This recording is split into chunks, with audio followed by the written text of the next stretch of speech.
This news update is brought to you by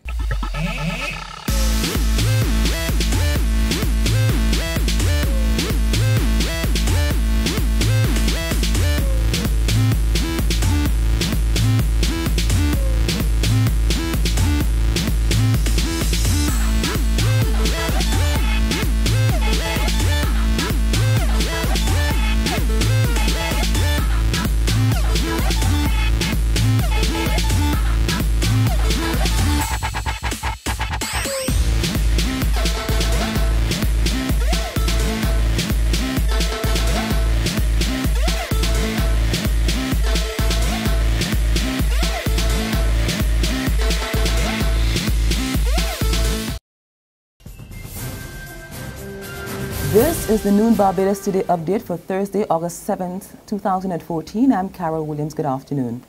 Chairman of the Barbados Tourism Authority, Adrian Elcock, says the performance of the industry so far this year has been flat. Up to the end of July, arrivals were down 0.1% from last year. However, Elcock is looking forward to the coming winter season, when the island is expected to welcome additional airlift out of a number of major international gateways. So Germany now this winter will have 3 flights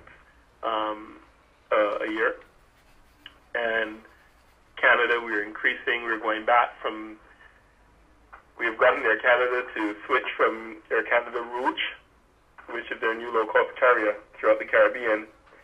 Barbados is one of the few destinations that's been able to get back the mainline Air Canada flight, but we've also gone it with a bigger size aircraft, 777, and that will work well for our international business sector as well as our visitors. We have Delta launching on December 4th, and that will be coming 2 flights a week out of Atlanta and 2 flights out of New York City, JFK. Elcock is also excited about a number of big meetings planned for the rest of the year, starting with a major hemispheric conference in September that is expected to attract over 1,200 delegates. We have the Connect Barbados, where we're bringing in a number of our tour operators from across the world. Right after that, I think that's the 4th and the 5th of September. We have the London Times Awards that we held here on the newspaper. We have Soccer X, expected close to 1,200 people with that, which is a global football conference. We have the Food, Wine and Rum 5th anniversary edition. We should be having a press conference in that, announcing the cast lineup for in the next week or so. And we have a new, what would they call that? In the musical genre, a new festival that we have struck a deal with a promoter to do a whole different genre of music, but we think it could be an interesting addition to our midst at the cusp of the holiday season in mid-December. Meantime, Barbados is being urged to lean more on the diaspora to help it out of the economic slump. The advice is coming from the island's ambassador to Washington and the Organization of American States, John Beale. Speaking on the sidelines of the 3rd Diaspora Conference, Beale highlights the strong connections between Panama and Barbados as one area that can be exploited. I know that Sagicor is down there, and I would think that they should or be able to do fairly well with insurance. I see a lot of activities. Because of the connection. If you are going into a country that you have an established base of people who've been there for 100 years, and you will see a number of people here attending this conference. They're fluent in English and Spanish, and so yes, some of them still do. So I think that it's ripe, and one of the things we need to do to start the process would be to get an airline link. I know that efforts are being made on that there, and I think we're getting closer. But once we can get that established, that would be a tremendous booster to have. Opposition leader Mia Mottley puts the island on standby for more demonstrations. Addressing the launch of the 2nd phase of the People's Assembly meetings last night, Mottley said that apart from the municipal solid waste tax, the country is facing serious and challenging issues that it has never had to deal with since independence. Mottley says the party will continue its fight on behalf of the people. But what the walk said to us is that there are people from all kinds of backgrounds, with all kinds of loyalties and with no loyalties at all, who feel that there are things worth fighting for in this country because they simply do not like the direction in which it is going. The mobilizing cause on the last occasion was the solid waste tax.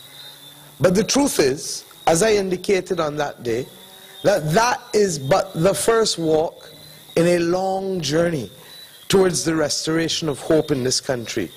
There's regional and international news after this short break. Hi, I'm Red Plastic Bag. Anyone who knows me knows I don't like cold.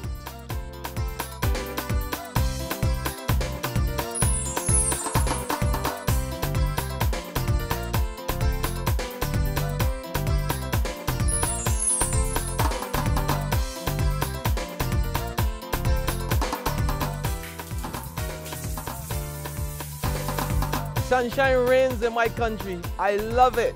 Get your sun power. To the region now, a Jamaican family vows to fight for justice after a 31-year-old man dies from serious head injuries he received at a police station.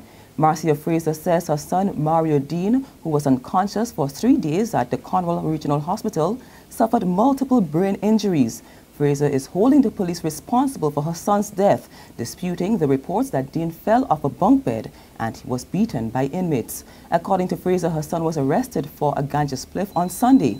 When she went to the station to pay his bail, he was being processed for release, but the police officer told her that he made comments against lawmen and she should return later to collect him.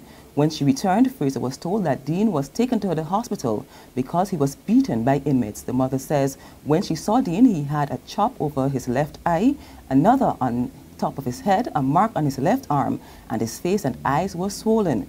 Police say the matter is being investigated. Further afield now, authorities in West Africa take drastic action to stem the spread of the deadly Ebola disease. Liberian soldiers today began setting up blockades to prevent people from affected regions from entering the capital. Security forces in Sierra Leone have also imposed a complete blockade of the eastern areas hit by the disease. West Africa is now under a state of emergency as health authorities try to tackle the epidemic, which has killed over 930 people so far this year. The outbreak has been described as the world's deadliest, with experts at the World Health Organization now meeting to decide whether a global health emergency should be declared. And on that note, we end our Noon Barbados Today update. We will be back again at 6 p.m. Until then, remember to log on to www.barbadostoday.bb, subscribe to our e-paper, email updates, or better yet, like us on Facebook. You can also catch us on Izumi Media in bus terminals, on Screenplay, at supermarkets and gas stations near you. For the latest news and sports, I'm Carol Williams. Have a wonderful day. This news update is brought to you by